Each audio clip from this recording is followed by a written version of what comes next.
File, upload, edit.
On ne parlera pas à l'intérieur. On parlera en micro déporté, on sera autour de vous. Donc à la condition, c'est que Jean Fourneau, secrétaire de l'ULCGT, et moi-même, on aille voir rapidement M. Saint-Huil, qui nous pose les conditions, sachant que ça a été depuis 2 jours très très long pour négocier avec eux, rien que le fait d'avoir un micro déporté à l'extérieur. Très tendu. Très tendu pour le gérer, mais on l'a géré. Nous, il n'est pas question d'aller parler à l'intérieur, on n'a rien à faire à l'intérieur, les orateurs n'ont rien à faire à l'intérieur. Par contre, dans la thématique et dans les choses qui sont prévues, je pense qu'il est important qu'une délégation de 2 par organisation rentre et se serre les coudes devant le parterre des bobos et le parterre des politiques qui sont ici sur place. Mais la place des syndicats, des salariés, des révoltés gilets jaunes, elle est ici devant. Mais ne tombons pas dans le piège qui nous tente depuis le départ. Ils veulent que ça s'enflamme, que ça s'embrase et qu'on foute le bazar. Restons tranquilles. Les mots sont plus blessants et les mots qu'on a à dire, ils sont bien plus blessants qu'un coup de poing ou une insulte ou une matraque ou quoi que ce soit. On va les humilier ce soir à notre façon et on va leur montrer qu'on est intelligent et plus intelligent qu'eux.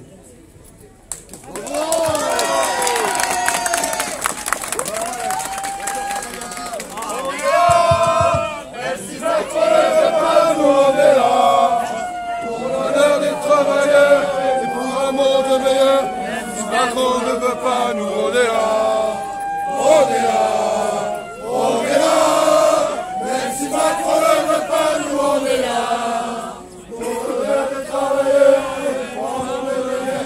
Même si Macron ne veut pas, nous on est là. On est là, on est là. Même si Macron ne veut pas, nous on est là. Je pense qu'il faut être clair. On sera mieux, aussi bien entendu à l'extérieur qu'à l'intérieur.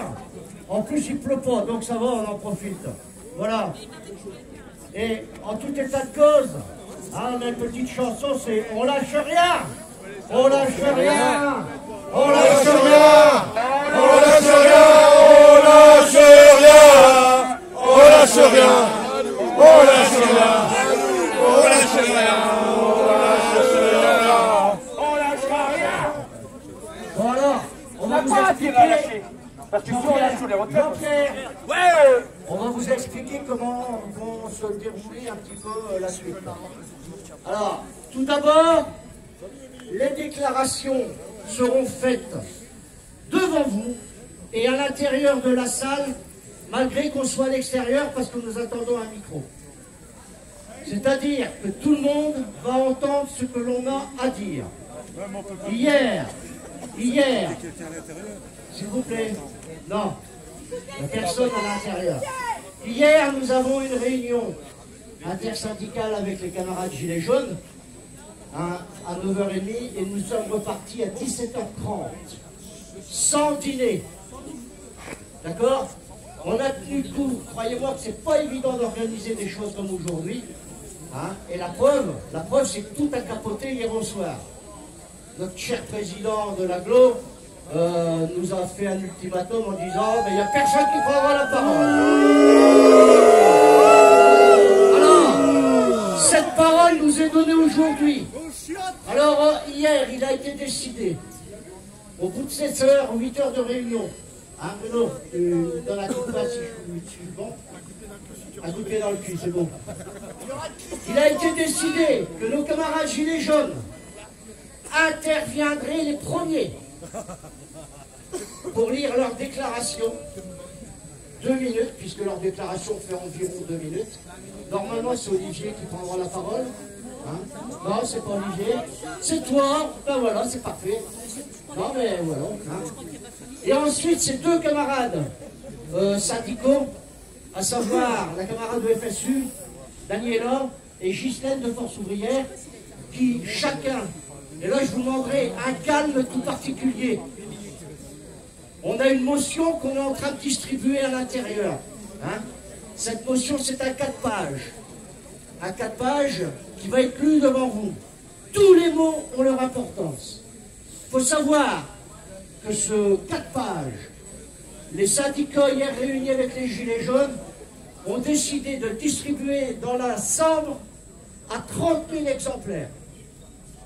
Voilà, c'est-à-dire qu'on aura besoin de tout le monde pour distribuer un journal de 4 pages. Et croyez-moi, avant les élections municipales, il faut montrer qu'on est là. Voilà, on est là. On est là. Mais si la colère n'est pas, nous on est là. On est là de travailleurs et pour un monde meilleur. Si la colère ne peut pas, nous on est là. Alors les camarades, on vous fait confiance, que ça continue comme on est là, dans le calme, on ne pourra rien nous reprocher. D'accord? Voilà, on reste comme on est là, bien calmement, et on prendra les paroles quand on aura les 2 micros. Enfin, il y en a déjà un, il nous manque le deuxième. Tout le monde m'entend? Si je mets le haut-parleur, tout le monde m'entend? C'est bon, c'est parti. Bien, mesdames et messieurs les élus, nous allons en premier temps vous faire une déclaration des Gilets jaunes, une déclaration des Gilets jaunes, en tout cas vous donner une intervention. Reste brûle depuis 15 mois, selon certains, mais ne craignez rien, nous sommes tous en sécurité, vous l'avez remarqué en arrivant. Mais bon, quelqu'un m'a dit de ne jamais se fier aux apparences, alors donc, restons vigilants.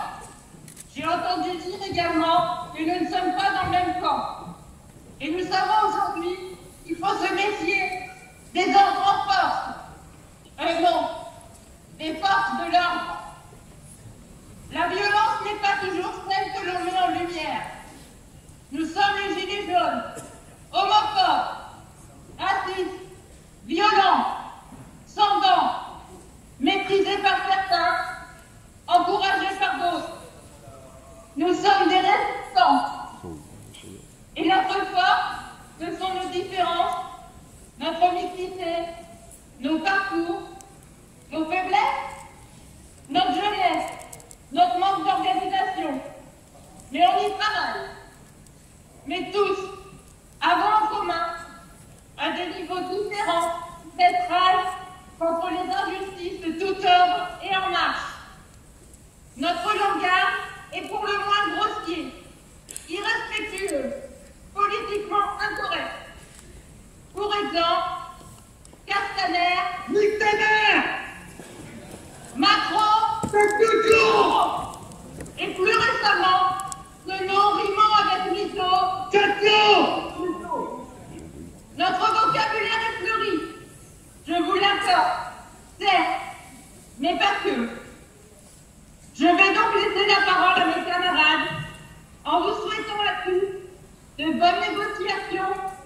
de bons remerciements, de trouver les bons arguments pour obtenir les subventions que vous êtes venus chercher, après les félicitations d'usage et congratulations à coups de bouquet qui auront lieu par la suite.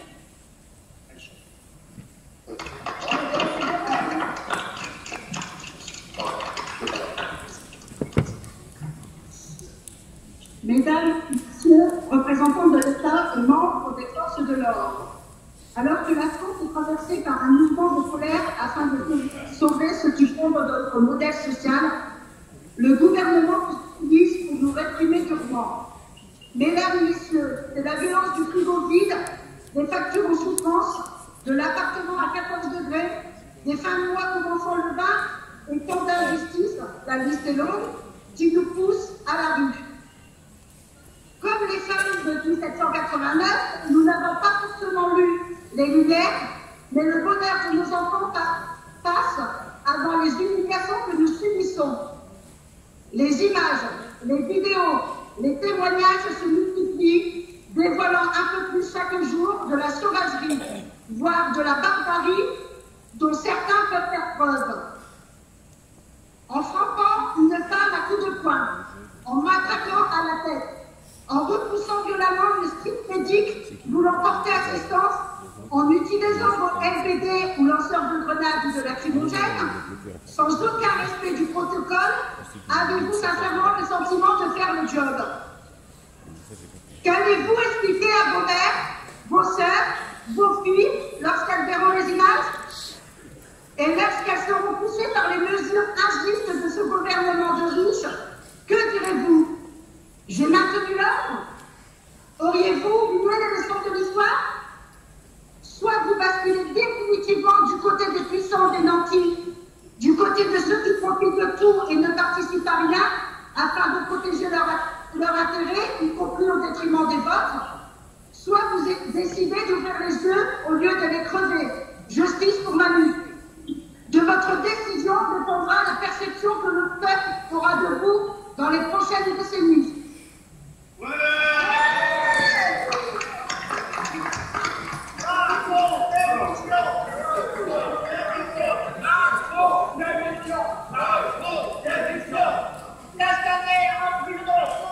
Nous, citoyens, sommes les sanctuaires des faubourgs de notre France des Soudaines. Nous contribuons à la création de 2400 milliards d'euros par an. On ne peut plus pouvoir décider ni de leur affectation, ni de leur répartition. Notre naissance est le fruit de l'union des élites, des castes, ayant trahi le résultat du référendum européen.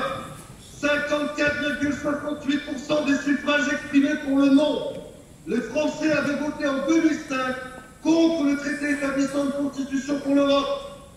Le peuple avait eu l'intelligence collective de construire des propositions alternatives et de refuser le libéralisme générateur de précarité, d'insécurité, d'abandon des services publics et finalement d'une nouvelle forme d'esclavage. 15 années plus tard, la précarité et la pauvreté sont présentes partout. Nos services publics sont à l'abandon, nos jeunes dans la galère et nos anciens dans la misère. Mesdames, messieurs, vos politiques locales sont libérales, malgré vos étiquettes restrictives. Elles ne sont que le prolongement de la politique nationale et n'ont qu'un seul but, satisfaire aux aspirations aux exigences d'une Europe libérale favorisant les 1% les plus riches. Au lieu de faire le choix de les combattre, vous faites le choix de les accompagner, voire de les devancer. Transport, déchets, Val-Joli, forêt, ouverture des grands chauffages le dimanche, tout y passe. Partenariat privé-public, affaire juteuse, surtout pour les grands groupes. Délégation de services publics, sociétés publiques locales, sociétés d'économie mixte, conventions, les actionnaires de police et des autres multinationales sont preneurs. Pourtant, l'intérêt général ne fera jamais la somme des intérêts particuliers. En 1789, la noblesse et le clergé, qui bénéficiaient de tout et qui ne contribuaient à rien, n'ont pas voulu entendre le cri du peuple. Ils ont été chassés pour un temps. Aujourd'hui, ce sont les banques et les multinationales qui dictent vos politiques et qui ne veulent pas contribuer à la solidarité nationale. 100 milliards d'évasion fiscale par an. Et nous, les gueux, les croquants, les sans-dents, les riens, boulot destiné de l'affectation et de la répartition du richesse que nous créons. Le bonheur collectif passe avant les intérêts de quelques Macron de la finance qui ne font ruisseler que misère et détresse. Les salariés de Noble et leurs familles, malheureusement, ne pourront pas me dire le contraire. Sachez, mesdames et messieurs, que nous ne lâcherons plus rien. Mais Dieu vous salue bien.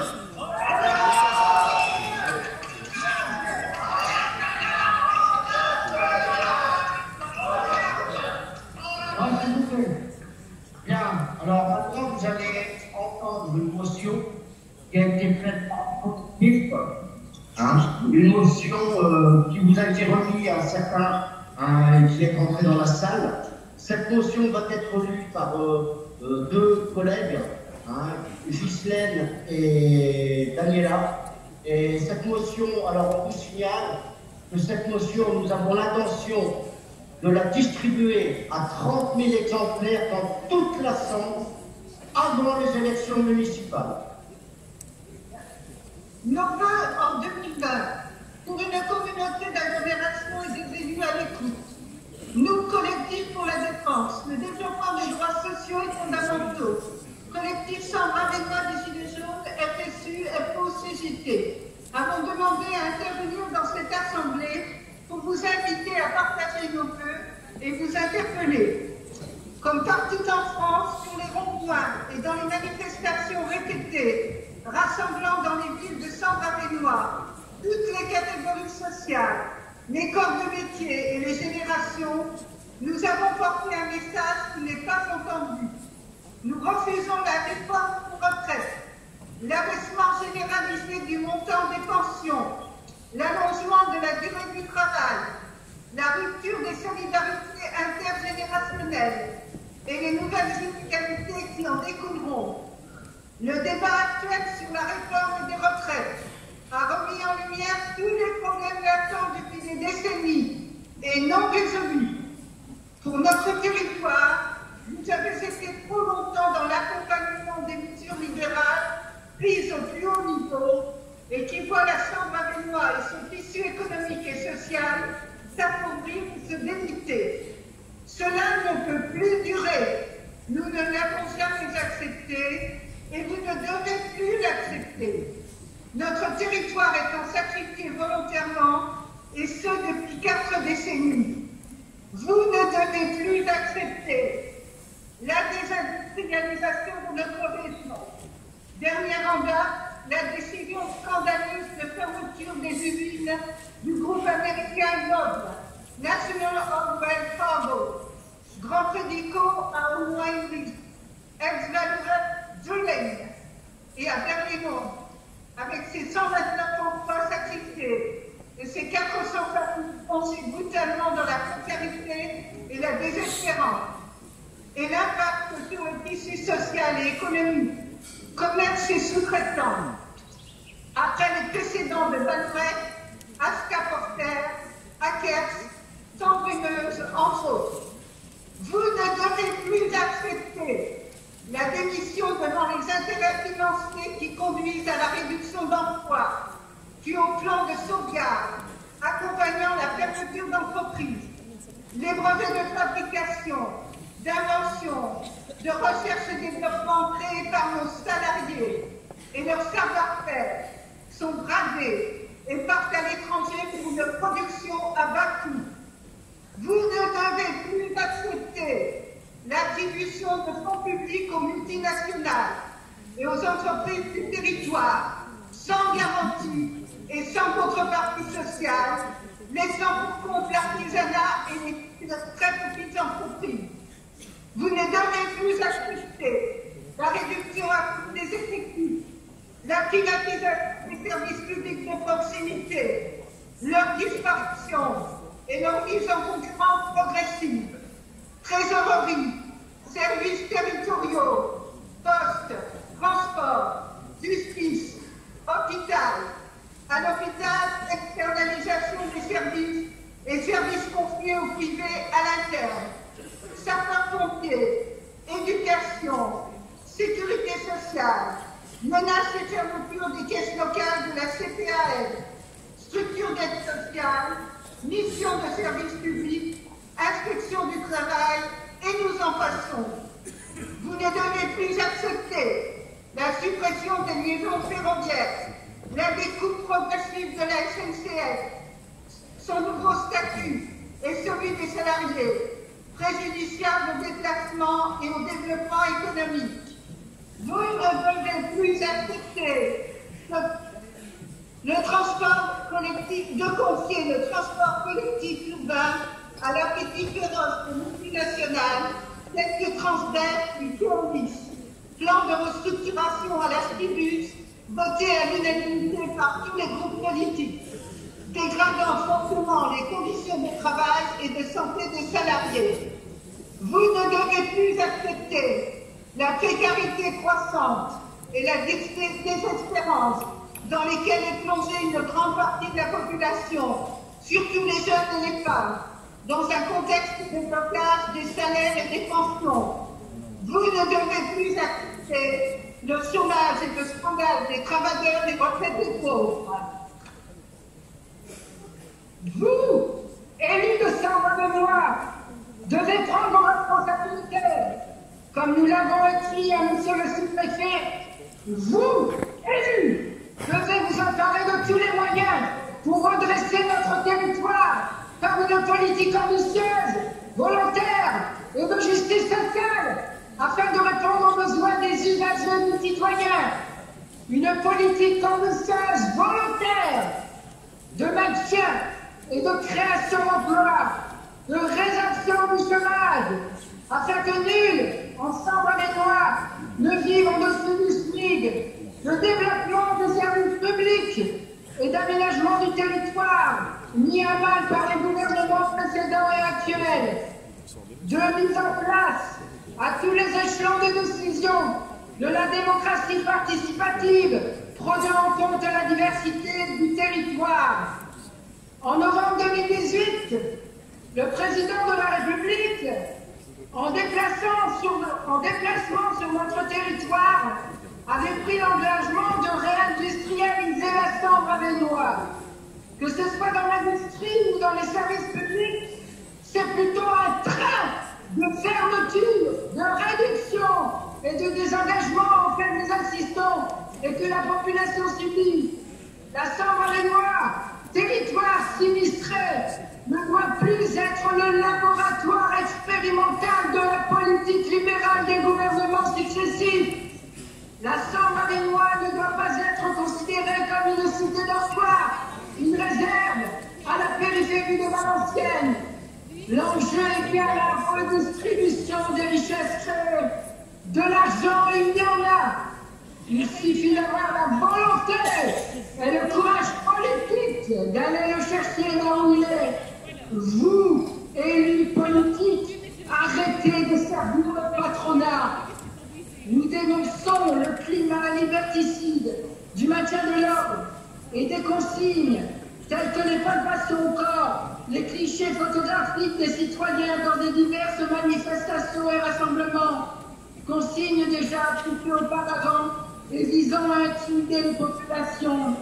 Nous dénonçons le dérive qui pousse à des actes individuels humiliants et insultants vis-à-vis des manifestants, les contraventions à répétition ciblant les mêmes personnes et les mesures affectant leur vie privée et professionnelle, dérive encore constatée ce samedi 25 janvier à Loënerie lors de la manifestation au flambeau et encore ces jours-ci.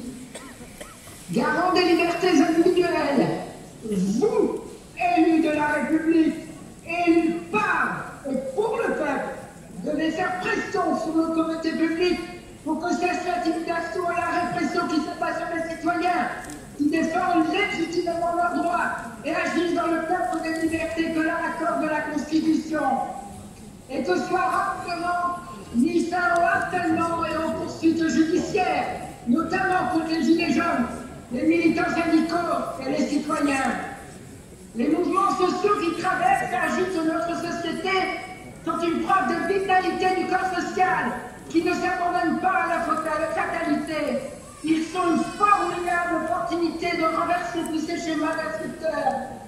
L'exaspération et la colère grandissent. Les citoyens ne se contenteront plus de promesses. La population exige maintenant des actes. pour répondre à l'état d'urgence sociale et humaine en Sambre-et-Loire. Élus et élus de Sambre-et-Loire, entendez-nous, changez de cap, vivre et travailler dignement en Sambre-et-Loire, c'est possible.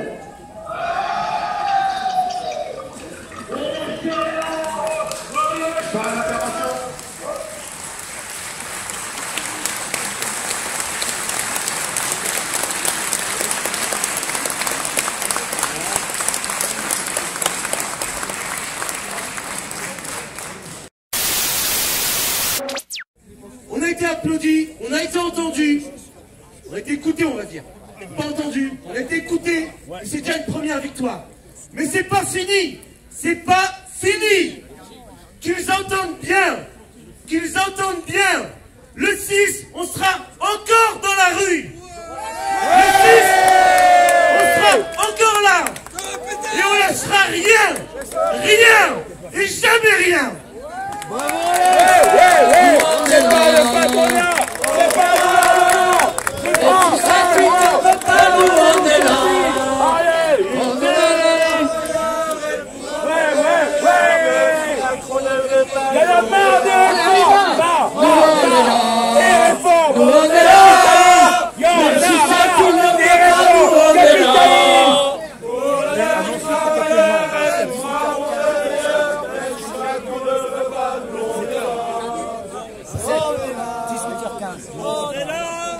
Demain, devant la mairie d'Avesnes, rendez-vous à 17h15. Cato sera présent pour lui dire qu'on n'en a rien à foutre. Salle des fêtes, 17h15, pardon. 18h15, salle des fêtes d'Avesnes pour dire à la députée, ça suffit. Les ordonnances Macron, les réformes, il y en a marre. Il faut être très nombreux à Port-de-Fort. La prochaine édition. Les camarades, on se passe Grégory de l'hôpital de Maubeuge. Je vais parler un petit peu parce que monsieur Decagny est dans la salle. Il faut savoir qu'il y a 6 mois, monsieur Decagny, dans le conseil de surveillance, a refusé que la direction de l'hôpital et la direction de la CME, c'est-à-dire la commission médicale d'établissement, déposent un dossier à l'ARS pour qu'on récupère les 30 lits. Donc, monsieur Decagny fait partie de ceux qui vont faire que dans le nouvel hôpital vous serez moins bien soignés parce que finalement il y aura moins de lits, donc finalement ça sera plus la galère. Et là, comme vous le savez, c'est 80 à 100 emplois qui vont être supprimés dans le nouvel hôpital. Donc voilà, dans 3 mois, vous savez quoi faire. On va le dégager, Decagny.